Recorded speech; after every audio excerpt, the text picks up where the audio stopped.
Welcome to the physics world, जहां concept धड़कन बन जाएगा। आज ऐसा एक और कॉन्सेप्ट लेकर आया हूं जो आपकी धड़कन बनने वाला है। और वो कोई कॉन्सेप्ट कोई और नहीं, वो है हमारा कोऑर्डिनेट ज्योमेट्री। अभी हम लोग फिजिक्स तो पढ़ रहे हैं, लेकिन बात अभी हम लोग मैथमेटिक्स के बारे में कर रहे हैं, क्योंकि बहुत से लोगों को तो अभी यही लग रहा है कि शायद मैं मैथ पढ़ा रहा हूँ। लेकिन मैं आपको बता दूं कि फिजिक्स के अंदर जब हम पहला चैप्टर पढ़ते हैं या फिजिक्स को पढ़ना स्टार्ट करते हैं, तो यार अगर हमारी दोस्ती मैथ से नहीं है ना, तो फिजिक्स से तो कभी नहीं हो सकती। तो कुछ हल्की फुल्की कैलकुलेशंस होती हैं जो हमें आनी चाहिए। उसी के रिगार्डिंग मैं फिजिक्स को स्टार्ट करने से पहले बेसिक मैथ्स को लेकर बात कर रहा हूँ। तो हमारा पहला टॉपिक था बेसिक मैथ के अंदर ट्रिग्नोमेट्री, जो हमने कंप्लीट कर लिया कुछ 8-9 लेक्चर के अंदर। अब हम कॉन्सेप्ट लेकर आए हैं कोऑर्डिनेट ज्योमेट्री का, वो हम लोग अब स्टार्ट करते हैं आज इस वीडियो में। अच्छा, पिछला जो भी मेरा टॉपिक था ट्रिग्नोमेट्री, उसकी जितनी भी क्वेश्चंस की वीडियो होगी मैं जल्दी से जल्दी आपको अपडेट कर दूंगा उसके बारे में। तब तक के लिए हम लोग आगे चलते हैं, कोऑर्डिनेट ज्योमेट्री को डिस्कस करते हैं। अब देखिए, कोऑर्डिनेट ज्योमेट्री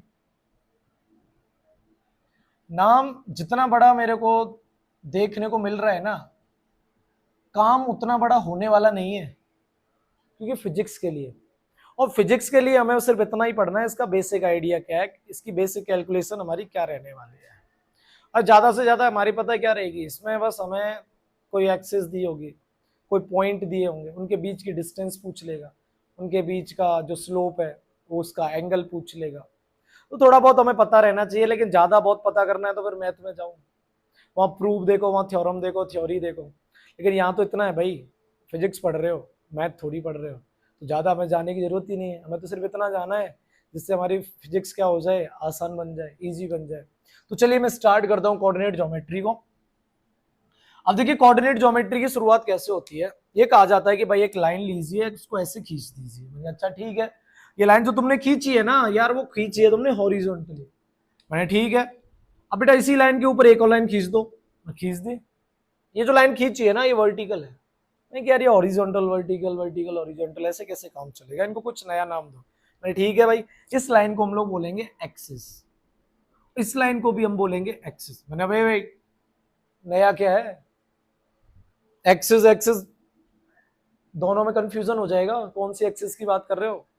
मैं बेटा ऐसे बोल लेना, horizontal axis, vertical axis, sir बड़ा लग रहा है बोलने में, तो इसलिए हम क्या करते हैं, इसको इसको बना देते हैं एक्स एक्सिस, और इसको बना देते हैं हम लोग वाई एक्सिस। तो हमें इतना एक कॉन्सेप्ट दिमाग में सेट हो गया। और जब भी एक्स एक्सिस की बात करोगे, तो वो जो हमारा प्लेन डिस्कस हो रहा है ना, वो प्लेन हमारा कौन सा होगा, हॉरिजॉन्टल।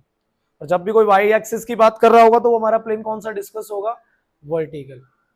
अब चलिए हम लोग इन दो पॉइंट पर डिस्कस करते हैं। अब इनके अंदर पूछा क्या जाता है कि देखो, जैसे यहाँ पर ये दोनों एक्सिस मीट कर रहे हैं, मैंने इस दोनों पॉइंट को बोल दिया 0,0। मान लो इस पूरे के पूरे इस एक्सिस के अंदर, दोनों एक्सिस के बीच में यहाँ एक पॉइंट है, दोनों एक्सिस के बीच में यहाँ एक पॉइंट है। डायग्राम बड़ा बना लेता है। 0,0 ये मेरी एक्स एक्सिस, मेरी वाई एक्सिस है। यहां मैंने कोई एक पॉइंट मार्क कर लिया, जिस पॉइंट का नाम है ए। इससे थोड़ा सा दूर चल के यहाँ एक और पॉइंट मार्क कर लिया, जिसका नाम है बी।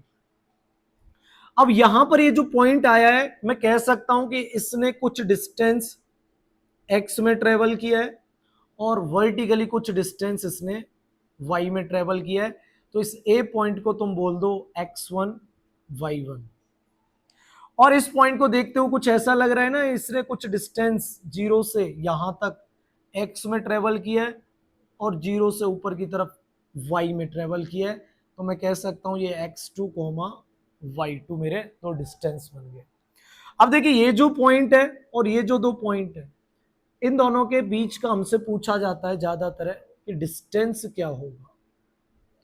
अब इनके बीच का डिस्टेंस है, इसको बताने के लिए मैंने एक स्ट्रेट लाइन ड्रॉ कर ली। अब इस लाइन की लेंथ को हमें पता लगाना है कि इस लाइन की लेंथ क्या है। अब इस लाइन की लेंथ को निकालने के लिए एक फॉर्मूला होता है, डिस्टेंस को निकालने के लिए under root x2 minus x1 का whole square plus y2 minus y1 का होल स्क्वायर। ये हमारा फॉर्मूला बनता है इसको बनाने के लिए, इसके डिस्टेंस को निकालने के लिए। अब ये कैसे आया, इसको लेकर हम बात करते हैं कि बेसिक ये रटना ना पड़े, इसको हम इस डायग्राम की मदद से समझने की और इजी बनाने की कोशिश करते हैं। मैंने क्या किया, इस लाइन को अभी ऐसे करके ज्वाइंट कर दिया। अब देखिए मैं यहां पर मार्किंग करूंगा साइड की। क्या आपको पता है कि ये जो लाइन है मेरी, यहां से लेकर यहां तक, इस लाइन का नाम क्या है? सर आप y1 में गए हो तो ये मेरी लाइन क्या बन जाएगी? y1। और सर ये लाइन क्या बन जाएगी? सर ये पूरी कंप्लीट लाइन बनेगी y2। अच्छा सर ये जब y1 है तो ये भी क्या बन जाएगी? ये भी मेरी क्या बन जाएगी? y1। चलो कोई नई बात नहीं है। अब बात पता है क्या होती है, आपको ये एक ट्रायंगल दिखाई दे रहा है और वो ट्रायंगल कैसा दिखाई दे रहा है? Right angle.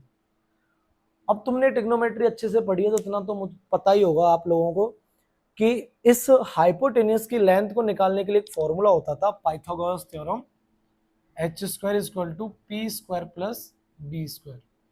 मैं कह सकता हूं सर कहीं से भी अगर मुझे ये पता चल जाए, कहीं से सर मुझे ये पता चल जाए, तो मैं कुछ ना कुछ करके इसको जरूर निकाल सकता हूं। कैसे पता करोगे? सर इसकी पूरी लेंथ मुझे y2 दे रखी है और हाफ लेंथ यहां तक y1 दे रखी है, तो बची हुई लेंथ सर ऐसा हो सकता है ना, ये बची हुई लेंथ अभी आप इसको क्या बोल दो? Delta y। और डेल्टा y जो बन रहा है ना सर, वो बन रहा है पूरी लेंथ में से जो आपने हाफ थोड़ी लेंथ कवर करी है, ये y2 माइनस y1। तो यार ये देखो, यहां से लेकर यहां तक हमने कवर किया x1 और यहां से लेकर यहां तक हमने कवर किया x2। अब पूरी में से इस आदि को हटा दो तो ये मेरा क्या बन रहा है? Delta x. और डेल्टा एक्स की वैल्यू x2 माइनस x1। अब इसी के बराबर क्या हो जाएगा? ये डेल्टा एक्स, जिसका मतलब है x2 माइनस x1। अब तुम्हारे पास दोनों साइड आ गई, इस फॉर्मूले में पुट कर लो। चलो हाइपोटेन्यूज क्या चाहिए? डिस्टेंस। तो लिखो डिस्टेंस का स्क्वायर बराबर परपेंडिकुलर कितना है आपका? डेल्टा वाई का स्क्वायर। और बेस कितना है? डेल्टा एक्स का स्क्वायर। मैं कह सकता हूं कि ए पॉइंट जो मेरा है वो x1 कॉमा y1 है, बी पॉइंट जो मेरा है वो x2 कॉमा y2 है, डेल्टा x मेरा है x2 minus x1, delta y है मेरा y2 माइनस y1। अब डेल्टा x की वैल्यू यहां पुट कर दो, डेल्टा y की वैल्यू यहां पुट कर दो, हमें मिलेगा डेल्टा y। तो ऐसे लिख लेते हैं जिससे फॉर्मूला सिंपल हो जाएगा, बाद में कंफ्यूजन ना होगा। तो डेल्टा एक्स मेरा x2 माइनस x1 का होल स्क्वायर और डेल्टा y है मेरा y2 माइनस y1 का होल स्क्वायर।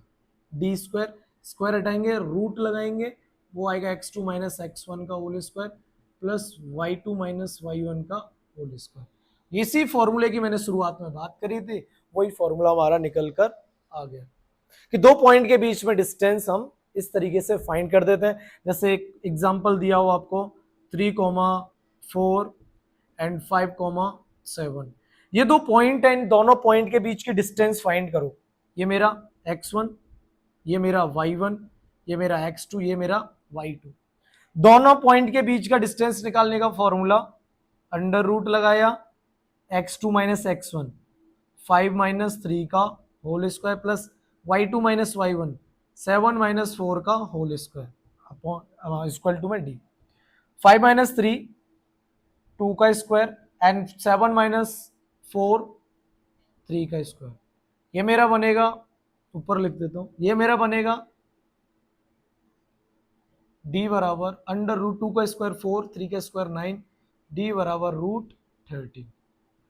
तो मैं कह सकता हूं कि अगर मान लो ये मेरे पॉइंट यही है 3,4 और ये मेरा पॉइंट है 5,7, तो यहाँ आने वाली डिस्टेंस मैंने इस फॉर्मूले से कितनी निकाल दी? रूट 13। तो मैं अब दो पॉइंट के बीच की डिस्टेंस निकालना सीख चुका हूं। सर हमने एक और एक्सिस पढ़ी थी, कौन सी? Z axis. अगर वो और हुआ पॉइंट तीसरा, फिर हम कैसे निकालेंगे? मैं ज्यादा कुछ नहीं करना। कैसे सर? जैसे ही थर्ड एक्सिस आएगी तो वो बन जाएगा 3D और थर्ड एक्सिस हमारी कौन सी होगी? जेड। तो मैं कह सकता हूं कि x कॉमा वाई तो पहले से थे, वो तीसरी एक्सिस कौन सी आ गई? Z axis. वो हमारी कुछ ऐसे और ऐसे सो होगी, ये पॉजिटिव जेड एक्सिस और ये नेगेटिव जेड एक्सिस। इसको निकालने का फॉर्मूला क्या बनेगा? d बराबर अब तक जो भी 2D का पढ़ा है, अब तक जो भी 2D का फॉर्मूला पढ़ा है, उसी 2D के फॉर्मूले को सिर्फ थोड़ा सा एक्सटेंड कर दो कि d बराबर, आपने 2D का क्या पढ़ा है, x2 माइनस x1 का whole square plus y2 minus y1 का होल स्क्वायर। अब तीसरी एक्सेस जो आई है हमारी 3D के अंदर x, y, z, तो इसको क्या कर दिया जाएगा, प्लस लगा के z2 माइनस z1 का होल स्क्वायर। तो ये मेरा बन जाएगा फॉर्मूला जब मेरे पास में 3 पॉइंट होंगे और उन 3 पॉइंट के बीच की डिस्टेंस को निकालने की जब बात हो रही होगी।